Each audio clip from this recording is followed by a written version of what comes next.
En un continente donde los imperios europeos creían tener el control absoluto, hubo un rey africano que cambió las reglas del juego. Un hombre nacido sin poder, criado en el exilio y despreciado por su propio pueblo, que terminó construyendo uno de los ejércitos más temidos del siglo XIX. Su nombre era Shaka Zulu, y su historia no es solo la de un guerrero, sino la de un estratega que convirtió la guerra en arte y el miedo en su arma más poderosa. Este es el relato del hombre que desafió al Imperio Británico antes de que éste siquiera imaginara que un africano podía vencerlo.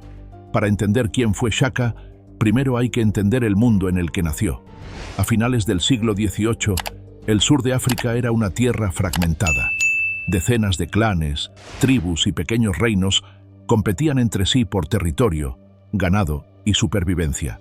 No existía una nación unificada, ni un sentido común de identidad.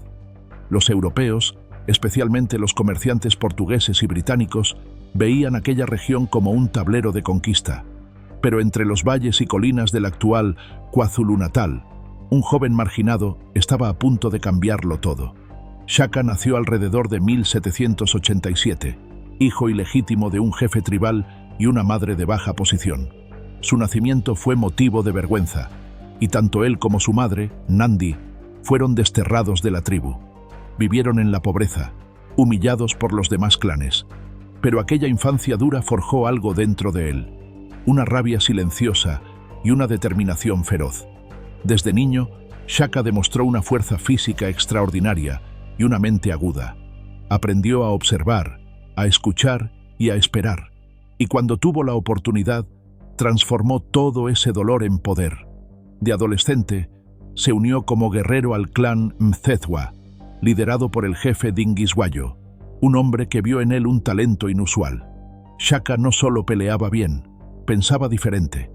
Mientras los demás combatían siguiendo tradiciones antiguas, él analizaba patrones, tácticas y comportamientos. Observaba los errores, los corregía y reinventaba lo que otros daban por sentado.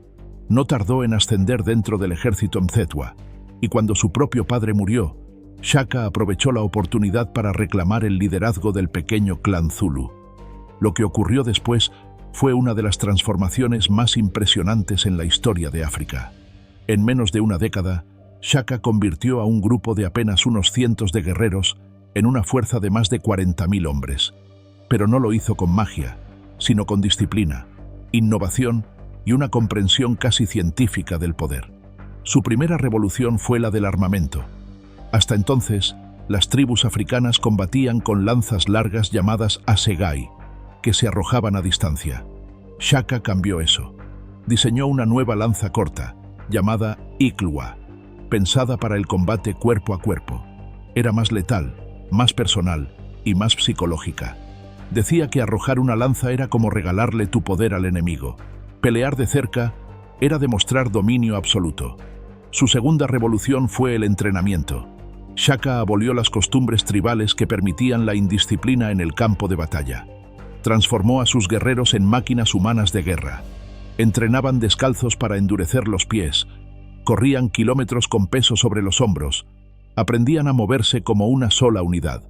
Castigaba la cobardía con la muerte y premiaba la lealtad con gloria. Para muchos, era brutal.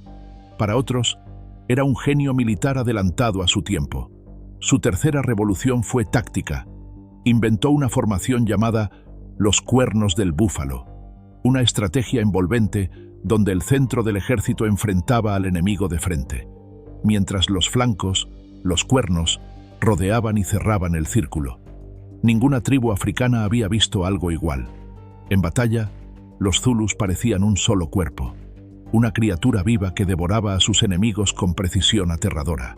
Pero lo que realmente distinguió a Shaka no fue su violencia, sino su mente. Entendía la guerra como una herramienta política. Cada conquista no era solo un triunfo militar, sino una estrategia para unir a las tribus bajo una misma bandera. Eliminó las divisiones étnicas, reorganizó el territorio, estableció un sistema de lealtad basado en méritos y no en linajes. En menos de 10 años, había creado una nación donde antes solo había caos. A medida que su poder crecía, también crecía su reputación. Los rumores sobre sus victorias llegaron hasta los oídos de los colonos británicos y bóeres que comenzaban a asentarse en el sur del continente. Los europeos, acostumbrados a ver a los africanos como pueblos salvajes, se encontraron con algo que no podían comprender: una civilización militar organizada, con disciplina, jerarquía y una eficacia que rivalizaba con los ejércitos europeos. Los primeros encuentros fueron tensos. Los exploradores británicos intentaron negociar con Shaka, pero él los trató como iguales, algo impensable para la mentalidad colonial de la época. En una reunión con oficiales británicos, se dice que les advirtió: «El Zulu no busca guerra, pero tampoco la teme. El suelo que pisan pertenece a mi pueblo». Aquella frase, pronunciada por un rey africano frente a un imperio que dominaba medio planeta, marcó el inicio de una nueva era. Mientras Europa aún pensaba en África como un botín, Shaka la veía como un futuro. Soñaba con un continente unificado, capaz de resistir la colonización. Pero los sueños grandes siempre generan enemigos. Y dentro de su propio reino, la ambición, la envidia y el miedo comenzaron a crecer. Porque Shaka no era un santo. Su reinado estaba construido sobre la sangre. Se dice que en su búsqueda por fortalecer su imperio, ordenó la ejecución de miles, que castigaba la traición con torturas públicas y que su dolor personal, tras la muerte de su madre Nandi, lo llevó a caer en la locura. Prohibió los nacimientos durante un año, mandó matar a mujeres embarazadas y ejecutó a cualquiera que sonriera en su presencia. El hombre que había unificado a su pueblo empezó a destruirlo desde dentro. Pero incluso en su locura, su poder era indiscutible. Los europeos lo temían, los reinos vecinos lo respetaban y sus enemigos lo admiraban. Shaka Zulu había demostrado que África podía producir genios militares, estrategas y líderes tan brillantes y despiadados como los de cualquier otro imperio. Y si esta historia ya te está sorprendiendo, suscríbete y deja tu like, porque en la siguiente parte descubrirás cómo Shaka expandió su poder hasta límites impensables, cómo enfrentó las primeras presiones del Imperio Británico y cómo su caída fue tan trágica como legendaria. El ascenso de Shaka Zulu fue tan rápido que ni sus aliados ni sus enemigos tuvieron tiempo de comprender lo que estaba ocurriendo. En menos de una generación, había pasado de ser un marginado a gobernar sobre uno de los reinos más poderosos del continente. Su ejército era invencible, su organización impecable, su autoridad absoluta. Pero el poder, como siempre, es un fuego que consume a quien lo sostiene demasiado cerca. A comienzos del siglo XIX, el nombre de Shaka ya resonaba más allá de las fronteras del sur de África. Los comerciantes portugueses lo temían, los bóeres lo evitaban, y los británicos, que recién comenzaban a establecer sus colonias en el Cabo, lo observaban con una mezcla de respeto y preocupación. Era imposible ignorarlo. Un líder africano que no solo derrotaba a sus vecinos, sino que imponía orden, disciplina y expansión territorial, con una precisión que rivalizaba con la de cualquier imperio europeo. Los Zulus, bajo su mando, se convirtieron en una nación de guerreros. Cada hombre debía servir en los regimientos, llamados impi, desde la adolescencia hasta la madurez. Cada grupo tenía su propia identidad, su escudo distintivo y su comandante. Las mujeres, lejos de quedar al margen, desempeñaban funciones de logística, sanidad y aprovisionamiento. El sistema de Shaka era una máquina perfecta donde cada parte cumplía una función vital. La guerra no era solo un acto de conquista, era una forma de vida. Pero la genialidad de Shaka no se limitaba al campo militar. Entendió que el poder debía sostenerse con símbolos. Creó un lenguaje, un protocolo, una estética. Las danzas guerreras no eran simples celebraciones, sino rituales de cohesión y psicología colectiva. Cada movimiento, cada canto, tenía un propósito: infundir miedo en los enemigos y orgullo en los suyos. El Zulu no solo era un guerrero, era un instrumento de voluntad. A medida que su influencia crecía, también lo hacía su ambición. Shaka soñaba con unificar todo el sur de África bajo su reinado. Sus ejércitos marchaban en todas direcciones, sometiendo clanes, absorbiendo pueblos, imponiendo su ley. A los derrotados les ofrecía dos opciones: unirse o ser aniquilados. Miles eligieron servirle, miles más murieron resistiendo. En menos de 10 años, su imperio se extendía desde el río Tugela hasta el río Pongola, una extensión que ningún otro líder africano había controlado jamás. Los europeos comenzaron a entender que aquel hombre no era un caudillo tribal, sino un estratega con una visión imperial. Las primeras expediciones británicas que llegaron a su territorio fueron recibidas con cortesía, pero también con una advertencia velada. Shaka sabía que detrás de los regalos y las sonrisas había intenciones coloniales.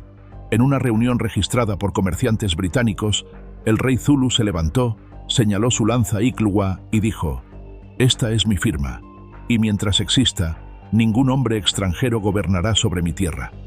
Los británicos no olvidaron esas palabras, y aunque en ese momento no se atrevieron a enfrentarlo directamente, comenzaron a tejer su red de influencia en las sombras. Enviaron misioneros, exploradores y diplomáticos para estudiar a los Zulus, medir sus fuerzas y debilitar sus alianzas. Shaka, sin embargo, estaba preparado. Mantenía una red de espías en los puertos coloniales y en los reinos vecinos. Sabía que el verdadero enemigo no era local, sino extranjero. Mientras tanto, dentro de su reino, el poder absoluto comenzó a aislarlo. El mismo miedo que lo mantenía invencible empezó a corroerlo. Nadie se atrevía a contradecirlo. Cada decisión suya se convertía en ley, cada palabra en profecía. Y cuando su madre Nandi murió en 1827, algo en él se quebró. La mujer que lo había protegido en la infancia, que lo había impulsado a desafiar su destino, se había ido. La reacción de Shaka fue desmedida, incluso para un rey tan temido. Ordenó un duelo nacional que se convirtió en una locura colectiva. Prohibió los cultivos durante un año entero, detuvo los matrimonios y los nacimientos, y mandó ejecutar a quienes no lloraran lo suficiente. Miles murieron por su orden. Era como si el dolor lo hubiese devorado por dentro. Sus generales comenzaron a murmurar, sus aliados a dudar. Lo que antes era respeto se transformó en terror. Y el terror, con el tiempo, deja de ser un escudo y se convierte en una daga. Mientras su mente se consumía en la paranoia, las fronteras del imperio empezaron a tambalear. Algunas tribus se rebelaron, otras aprovecharon para huir. Shaka respondió con más violencia. En una sola campaña, arrasó más de 20 aldeas. El suelo de Zululand se tiñó de rojo. Pero a pesar del caos, los británicos no se atrevieron a atacar. Sabían que incluso en su locura, Shaka seguía siendo peligroso. Y lo era, porque más allá de su crueldad, seguía siendo un genio militar. Sabía anticipar los movimientos enemigos, conocía cada terreno, cada río, cada montaña. Su intuición en el campo de batalla era casi sobrenatural. Muchos creían que tenía poderes místicos, que los espíritus de sus antepasados lo guiaban. Pero el verdadero enemigo no estaba fuera, sino dentro de su propio círculo. Dos de sus medio hermanos, Dingane y Malangana, comenzaron a conspirar en silencio. Habían servido a Shaka, aprendido de él, y ahora querían ocupar su trono. La guerra que había forjado la grandeza zulú estaba a punto de devorar a su propio creador. Shaka empezó a sospecharlo. Su paranoia creció al punto de no confiar en nadie. Decía que los dioses le hablaban, que su destino estaba escrito en la sangre. Sus guardias lo veían caminar solo por las noches, hablando con el viento. Algunos decían que buscaba el alma de su madre, otros que planeaba conquistar el mundo entero. Y mientras el rey se consumía en su propio mito, los británicos esperaban pacientemente. No necesitaban enfrentarlo en batalla. Sabían que el tiempo y la traición harían el trabajo por ellos. En septiembre de 1828, Shaka Zulu fue asesinado a puñaladas por sus propios hermanos dentro de su palacio, en Kwadukuza. Murió como había vivido, rodeado de miedo, poder y silencio. Pero lo que dejó atrás fue mucho más que un cadáver, porque su imperio, aunque breve, cambió para siempre el destino de África Austral. Su visión militar inspiró a generaciones enteras de líderes africanos, y su nombre se convirtió en leyenda. Shaka Zulu no fue solo un guerrero, fue la respuesta de África a los imperios europeos que la subestimaron. Y si esta historia te está impresionando, suscríbete y deja tu like, porque en la siguiente parte descubrirás cómo su legado sobrevivió a su muerte, cómo los Zulus resistieron durante décadas las invasiones británicas y cómo el espíritu de Shaka volvió a levantarse en una de las guerras más sorprendentes de la historia africana. Cuando la lanza de Shaka cayó, muchos pensaron que con él moría también el espíritu de su imperio. Pero estaban equivocados, porque un hombre puede ser asesinado, pero una idea no. La disciplina, la estrategia y la mística que Shaka había impuesto en su pueblo no se desvanecieron con su sangre. Se grabaron en la memoria de cada guerrero zulú. Su ejército, moldeado para resistir lo imposible, no se desintegró, se adaptó. Y durante los años siguientes, los hijos de Zululand siguieron enfrentando a enemigos cada vez más poderosos, hasta el más temido de todos, el Imperio Británico. Tras su muerte, su medio hermano Dingane asumió el poder. A diferencia de Shaka, no tenía la visión de un conquistador, sino la astucia de un político. Intentó mantener el equilibrio con los europeos, pero el destino ya estaba marcado. Los colonos bóeres, descendientes de los holandeses, comenzaron a expandirse desde el Cabo hacia el interior, buscando nuevas tierras, y para ellos, el territorio zulú era un obstáculo y una tentación. Dingaan trató de negociar, pero las tensiones pronto se volvieron inevitables. En 1838, durante una supuesta reunión diplomática, el líder bóer Piet Retief y sus hombres fueron asesinados por orden de Dingane. El incidente encendió una guerra sangrienta entre los zulus y los bóeres. Los europeos respondieron con fuego, pólvora y crueldad, pero el espíritu de los guerreros zulus era indomable. Aunque los bóeres lograron victorias puntuales, ningún ejército extranjero pudo reclamar el alma de Zululand. El trono eventualmente pasó a Cetshwayo, sobrino de Shaka, un hombre que recordaba las enseñanzas de su tío y comprendía la amenaza que se acercaba desde el oeste. A diferencia de sus predecesores, Cetshwayo no quería una guerra. Sabía que el Imperio Británico era una bestia diferente, con recursos y ambiciones globales, pero sabía también que el honor zulú no permitía someterse. En su corazón, Shaka seguía vivo. Para 1879, el Imperio Británico controlaba gran parte del sur de África.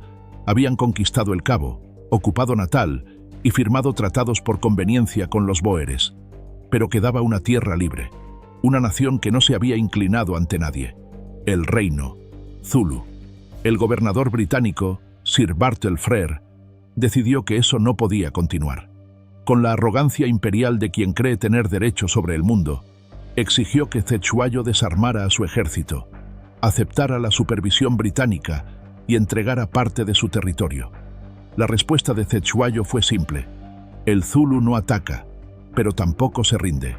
Y así comenzó una de las guerras más inesperadas de la historia colonial.